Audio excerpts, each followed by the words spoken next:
Hey, it's Clay Trading. This will be a video chart on ticker symbol GBLX. We will take a look at the 30-minute time frame. Real quick, what do I mean by 30-minute in case maybe you're new to charts? Instead of each one of these candlesticks here representing 1 day's worth of price action, which is what you would normally see, each one represents 30 minutes. So while this here may look like several days worth of time, it's actually just today's price action broken down into 30-minute time slices. I like to do this time frame. I think it does a good job of telling the quote-unquote story of the price, and then makes mapping out levels of support and resistance a bit easier to see. I've done this analysis in the past several times, although it's been a while since the last time I did it, but that's where these green and red line annotations are coming from. And after today's price movement, definitely some updates here need to be done.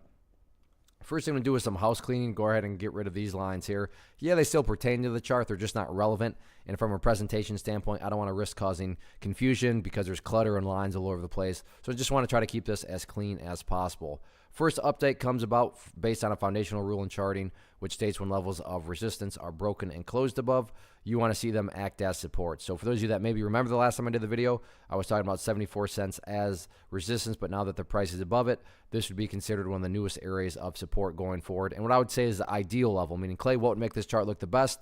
That would be staying above 74 cents. Now, don't get me wrong, if the price falls below it, I'm not saying everything's ruined, but if the price can somehow manage to stay above it, that would be a huge sign of power. Taking a step back, looking at the big picture of things, it's really all about that purple line right there, which is the 50-period simple moving average. Keyword there being moving. As time goes by, that purple line is going to continue to move itself higher and higher. So from a very simplistic point of view, as long as the price stays above that purple line, as the line itself moves higher and higher, then the bulls are in full strength, the bulls are in full health. However you can best visualize that, no questions asked. What about areas of resistance? For this, going to have to scrunch up the chart here a little bit. Start to head back into... Oh, all right, well, let's go to another time frame. Definitely a very good problem to have here. Let's see. This is what I get for not scripting any of this stuff.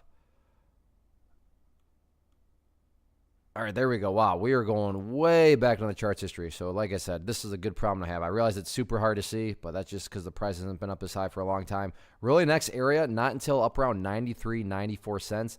And these are areas coming from back here in 2014. So yeah, moral of the story here, this late price action here that's occurred over the past few weeks is putting the price at levels that it hasn't seen for a long, long time. So 93 cents, next key level of resistance going forward. But all in all, just keep on building higher bases and sit back and let the overall chart take care of itself. One of the biggest questions that I get is, hey Clay, how do you find the stocks that you trade? So what I've done is put together a free resource guide where I talk about the tools that I use to locate stocks that I find interesting and think may have potential. So if that sounds like something that could add value to you as a trader, then click on the image that is up on the screen right now and I will email you the guide. The guide itself is very short and to the point, and best part, it's completely free. Thanks for watching the video. Let me know if you have any questions.